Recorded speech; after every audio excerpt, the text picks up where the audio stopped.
Quand j'ai commencé l'e-commerce, j'ai perdu du temps, de l'argent et de la motivation à cause de certaines erreurs. Et ces erreurs-là, j'aurais bien pu les éviter. Dans cette vidéo, je vais te partager les 8 erreurs les plus fréquentes qu'on fait en e-commerce, que j'ai pu moi-même faire ou que les personnes que j'accompagne ont pu faire. Pour commencer, le problème, ce n'est pas de faire des erreurs, c'est de les faire en boucle et sans le voir, sans s'en rendre compte. Et certaines peuvent littéralement plomber ton projet dès le départ. Si tu as envie de faire les choses bien, tu vas gagner beaucoup de temps avec cette vidéo. La première erreur, c'est de penser que la chance suffit. Quand tu démarres, tu as peut-être l'histoire en tête de quelqu'un qui a trouvé un produit et qui cartonne direct. Mais la réalité, c'est que les résultats qui durent ne viennent pas avec de la chance. Effectivement, dans l'e-commerce, on va chercher notre produit, faire une veille concurrentielle, créer une boutique, on va essayer de vendre. Et si on laisse la place à la chance pour que ça fonctionne, alors là, on va droit dans le mur. La chance, c'est bien. Mais si tu n'as pas les bases et que tu laisses plusieurs paramètres au hasard, tu ne provoqueras jamais suffisamment la chance pour qu'elle te tombe dessus. La deuxième erreur, c'est de négliger le choix du fournisseur. Un fournisseur qui met 3 semaines à te répondre, qui change ses prix sans te prévenir ou qui ne respecte pas les délais de livraison à ton client, c'est une galère assurée. J'ai déjà eu des centaines de commandes dans l'attente parce que mon fournisseur m'avait laissé tomber. Et donc, les résultats,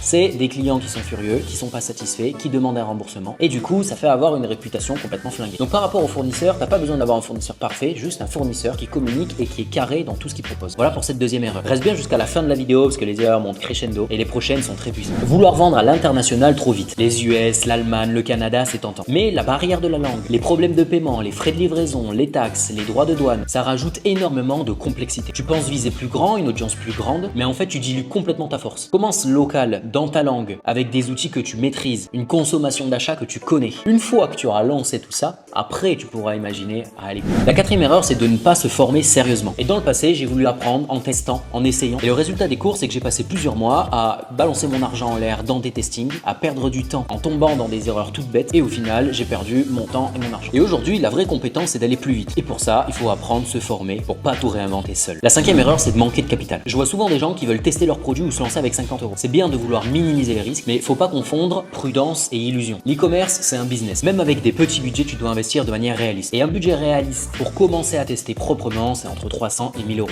Tout dépend de ton profil, tout dépend de la stratégie que tu veux mettre en place. Mais si tu as une base déjà de 300 euros, ça te permet de tester tes produits de manière qualitative. De vendre un produit saturé. Tu scrolles sur TikTok, tu vois un produit qui a fait 10 millions de vues, et là tu te dis, putain, le produit a l'air bien, est-ce que je peux le lancer? Et ça, c'est une énorme erreur parce qu'en fait, tu arrives après tout le monde.